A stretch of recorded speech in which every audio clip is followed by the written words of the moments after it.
soir. 19h-20h, Thomas Schnell. 19h21 sur Europe 1, le plus grand squat de France à Vitry-sur-Seine a été évacué ce matin. Il a accueilli jusqu'à 450 migrants. Les délogés vont être mis à l'abri près de Paris ou en région. Bonsoir Bernard Carayon. Maire Les Républicains de Lavore dans le Tarn. Pourquoi est-ce que vous vous opposez à cette politique de répartition des délogés ? Je voudrais d'abord vous dire que l'histoire est étrange parce que à la veille de Noël 1980, le maire communiste de Vitry avait attaqué au bulldozer un foyer d'immigrés, de Maliens. Et ce maire avait été soutenu d'ailleurs par Georges Marchais, qui était à l'époque le premier secrétaire du Parti communiste, qui avait écrit d'ailleurs au recteur de la mosquée de Paris que la poursuite de l'immigration posait de graves problèmes et qu'il fallait arrêter l'immigration officielle et clandestine. Moi, je trouve que Georges Marchais avait tout à fait raison et le Parti communiste avec lui à l'époque. Moi, je trouve que la politique du gouvernement, en la matière, elle est à la fois inhumaine, hypocrite et dangereuse. Elle est inhumaine d'abord parce que on déménage pas des migrants, qu'ils soient clandestins ou non, comme des meubles.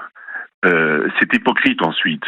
Parce que s'ils sont dans la rue ou dans un squat donc de manière irrégulière, c'est parce que le gouvernement leur a ouvert nos frontières, leur a ouvert notre carnet de chèques, mais pas les logements nécessaires. Il faut dire qu'en France, il y a une crise du logement terrible. On n'a jamais aussi peu construit de logements que ces derniers temps. Moins de 300 000 l'an dernier, en chute de 22%, je crois. 40% d'ailleurs des immigrés eux-mêmes vivent en HLM contre 12% à peu près pour les Français. C'est-à-dire qu'il y a une vraie tension sur le marché du logement, mais il n'y a aussi aucune politique migratoire. Nous n'avons aucune capacité en France à intégrer les 500 000 étrangers auxquels on délivre des titres chaque année. 2 millions depuis 4-5 ans, 2 millions. Il y a très peu d'expulsions de gens qui sont clandestins et très peu aussi d'étrangers qui sont délinquants. Je vous rappelle que 25% à peu près de la population carcérale est de nationalité étrangère. Bon. En ce qui concerne, Bernard Carayon, le déplacement donc de ces expulsés, de ces migrants, que répondez-vous aux autorités qui expliquent qu'il faut désengorger les structures parisiennes ? Écoutez, encore une fois, on veut faire payer à la province l'inefficacité ou l'absence de politique migratoire. Vous savez, en province comme à Paris d'ailleurs, tout le monde connaît aussi la surdélinquance des populations étrangères, parce que ce sont des personnes venues de pays où on n'a pas le même rapport à la loi, aux femmes, à l'ordre, au respect de la loi, chez nous. D'après le service des statistiques du ministère de l'Intérieur, 63% des agressions sexuelles en Île-de-France sont commises par des étrangers. 40% des vols avec violence ou des cambriolages. Donc tous les Français connaissent ces chiffres et donc ils sont inquiets, que ce soit chez moi dans le Tarn, que ce soit en Gironde demain où devraient être expulsées ces personnes. Encore une fois dans des conditions qui ne sont pas dignes selon moi. Tenez, Bernard Carayon, restez avec nous. Je voudrais qu'on accueille sur Europe 1 un auditeur. Bonsoir Marc. Oui, bonsoir monsieur. Nous sommes en Moselle avec vous. Qu'est-ce que vous pensez de ces opérations de déplacement, de répartition des expulsés, en l'occurrence des migrants du plus grand squat de France évacués ce matin ?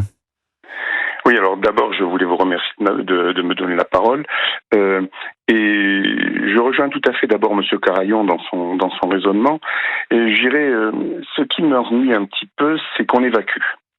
C'est une démarche immédiate qui vise à donner une bonne image, à désengorger Paris, à essayer en fin de compte de montrer quelque chose qui ne correspond pas à la réalité quotidienne des Parisiens. Surtout, mais ce qui m'ennuie surtout, c'est que ces hommes politiques nationaux qui évacuent et qui en fin de compte déplacent les populations n'ont aucune vision à moyen ni à long terme, encore moins à long terme.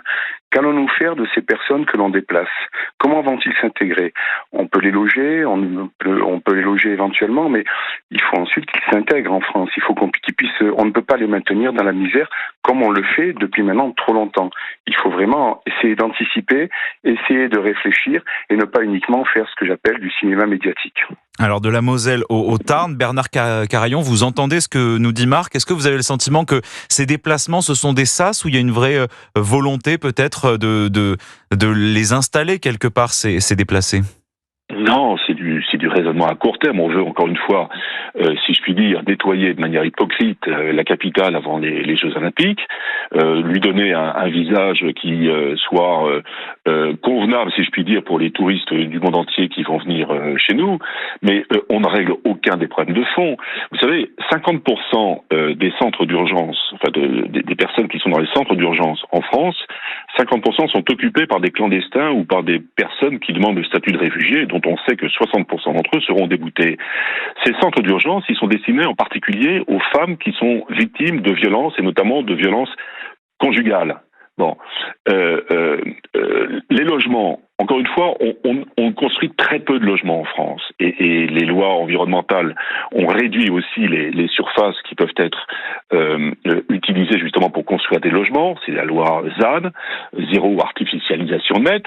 Les emplois, on nous dit qu'il y a des métiers en tension, mais attendez, on va pas me faire croire qu'avec 500 000 étrangers qui arrivent chaque année, on ne pourvoit pas aux métiers en tension. Tout cela est encore une fois très hypocrite, et ça se fait sur le dos des Français. Encore une fois. Que peuvent faire les maires face à ça ? J'insiste parce que c'est un sujet tabou sur lequel l'État et le gouvernement ne fait pas exception. Le gouvernement d'aujourd'hui ne fait pas exception et est très hypocrite sur le sujet. Il y a une surdélinquance étrangère et les gens ont peur. Je vous assure, les gens ont peur. Est-ce que les maires peuvent s'opposer face à ça ? Est-ce que vous avez les moyens de dire non à ces déplacements ? Écoutez, moi, dans mon département, le préfet a compris qu'il n'était pas question pour moi d'accueillir un seul migrant supplémentaire.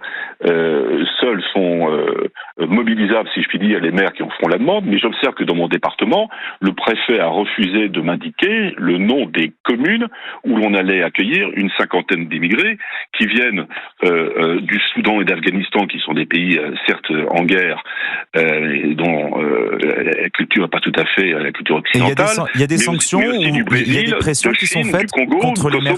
Bernard Carayon, il y a des pressions qui sont faites contre les maires qui refusent ?